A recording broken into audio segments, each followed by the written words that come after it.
청라와 김포, 실거주와 투자 측면에서 지금 보면 좋은 곳을 말씀드리려고 하는데요. 어떤 분들이 보시기에는 청라와 김포가 비교가 되냐라고 말씀하실 수도 있는데 서울 마곡부터 마포나 여의도, 인천 도심으로 출퇴근하는 분들이 검단과 함께 많이 비교를 하는 지역이라서 한번 다뤄보게 됐습니다. 청라와 김포 이 두 지역을 보시는 분들이라면 청라는 되도록 가정동도 함께 보시고 그리고 김포 같은 경우에는 고촌부터 한강 신도시 끝까지 같이 보셨으면 좋겠고요. 어떻게 보면 김포가 고촌부터 구례역까지 거리가 상당한데 일산의 서구 동구처럼 찾는 수요가 비슷하다 보니까 김포를 보실 때 골드라인을 따라 전체적으로 비교해 보시는 걸 권합니다. 그럼 청라부터 알아보겠습니다. 청라에서 올해 들어서 국민평형 기준으로 가장 높게 거래된 단지들을 살펴보면 대부분 신축 대단지에 호수공원 조망이 나오거나 상권 이용이 편리하고 쇼프마인 단지들을 선호한다고 볼 수 있고요. 그리고 한 지역의 특징을 알아볼 때 쉽게 알아볼 수 있는 방법 중에 하나가 아실에 들어가셔서 국민평형 기준으로 가장 높게 거래된 단지 5곳을 확인해서 각 단지별 특징을 알아보면 그 지역에선 어떤 요소들을 선호하는지 처음 알아볼 땐 이 방식으로 살펴보면 쉽게 파악이 가능합니다. 청라의 전반적인 특징을 살펴보면 먼저 대규모 생활권이라는 점인데요.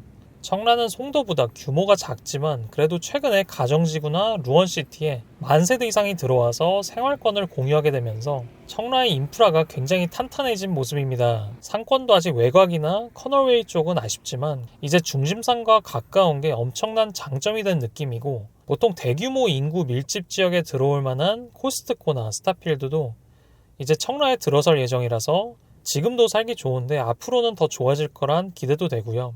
그리고 교통이 좋아지고 있다는 것도 특징이라고 볼 수 있는데요. 청라에는 인천 도심부터 서울같이 외부로 출퇴근하는 사람들이 많아서 차량이라든지 대중교통의 의존도가 높은데요. 지금은 인천 도시철도나 공항철도를 이용하려면 버스를 이용해야 하고 서울 직결 노선이 없는 대신에 BRT를 이용해서 강서구 화곡동까지 넘어갈 수는 있는데 거기서 또 5호선으로 환승해야 하는 불편함이 있는데 지금 7호선이 공사 중에 있어서 7호선이 개통만 되면 이런 불편함들은 크게 해소될 것 같고요. 다만 이번에 보니까 일부 공사 구간에서 지반 치바가 발생하는 바람에 공사가 중단되면서 예정된 개통 시기보다는 좀 더 늦어질 수 있다고 얘기가 들리긴 합니다. 그리고 청라 도심에는 아직 일자리가 별로 없지만 주변에는 있는 편인데 서부산업단지나 검단산업단지 그리고 인천공항에서 근무하시는 분들도 청라에서 출퇴근을 많이 하고 있고 또 하나금융그룹도 청라국제도시역 쪽에 자리를 잡아서 여기 직장인분들도 청라로 정착하는 분들이 조금씩은 생겨나고 있고요. 다만 회사가 공항철도역과 너무 가깝다 보니까 공항철도를 이용해서 출퇴근하는 분들도 꽤 많습니다. 청라 도심에 만약에 회사가 자리를 잡았더라면 청라 안에서 직원분들의 정착률도 좀 더 높일 수 있지 않았을까 하는 아쉬움도 남습니다. 그래서 정리하자면 청라는 거주 만족도가 굉장히 높은데 현 시점에서 자체 일자리가 많지 않고 서울이나 인천 도심 접근성이 좀 아쉽다고 볼 수 있지만 몇 년 뒤에 7호선이 개통만 되면 이런 불편함들은 어느 정도 해소가 될 수 있을 것 같다라고 정리할 수 있겠습니다. 그리고 그 다음으로는 김포를 알아볼 텐데 김포 같은 경우는 지금 가장 높게 거래된 단지들이 걸포 북변역 주변과 풍무역 주변에 있습니다. 김포도 신축 대단지에 서울과 인접한 역세권 단지들을 선호한다고 볼 수 있고요. 김포의 전반적인 특징을 살펴보면 먼저 가성비 있는 신도시라고 생각을 하고요. 한강 신도시는 이제 10년이 넘어가고 있지만 최근에 김포 골드라인역 주변으로 입주한 아파트들이 많아서 서울보다 저렴한 새 아파트를 찾아 그동안 많이들 넘어왔습니다. 다만 이번에 검단 신도시에 신축 아파트들이 대규모로 들어서면서 김포로 넘어올 수요가 검단에 많이 뺏기는 걸 보고 신축이라는 상품적 특성은 언제든 쉽게 대체된다는 걸 다시 한번 느꼈습니다. 그리고 김포의 두 번째 특징은 대부분 아파트 단지들이 김포 골드라인역과 가까이 위치해 있다 보니까 대부분이 서울로 출퇴근이 가능한 곳들입니다. 다만 출퇴근 시간에 사람이 너무 붐빈다는 점이 좀 아쉽다고 볼 수 있고요. 그래서 지금 5호선이 추진 중인데 아직 노선 확정도 안 나서 지하철 개통까지는 상당히 오랜 시간 걸릴 것 같습니다. 그리고 세 번째 특징은 생활권이 좀 분리되어 있다는 점인데요. 한강 신도시 같은 경우도 운양, 장기, 구례 이렇게 각각 생활권이 나눠져 있고 그 외에도 걸포나 사우, 풍무, 고촌 이렇게 주거 지역들이 대부분 분산되어 있다 보니까 한 곳에서 이용할 수 있는 대규모 상권이 없다는 게 좀 아쉽다고 볼 수 있고요.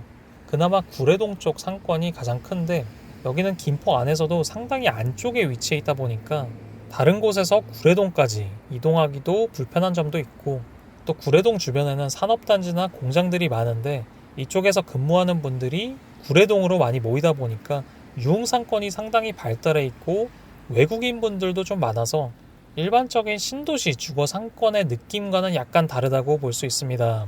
이렇게 두 지역들을 간단하게 살펴봤고, 실거주와 투자 측면으로 나눠서 말씀드리자면 실거주 측면에선 사실 어디 하나가 좋다기보다는 각자의 특징이 있어서 선호하는 지역을 선택하면 좋을 것 같고요. 높은 거주 만족도에 미래 가치도 괜찮은 곳을 가고 싶다면 제 생각엔 청라가 괜찮다고 생각을 하고요. 청라는 대규모 상권에 도시 전체가 호수공원과 심곡천에 둘러싸여 있다 보니까 대부분 단지들이 자연환경과 가깝다는 장점이 있고, 또 당장 몇 년 안에 코스트코나 스타필드 또 7호선 같은 것도 이제 들어설 예정이라서 실거주를 하는데 좋은 요소들이 계속 들어오면서 거주 만족도는 더 높아질 거라고 생각이 들고요.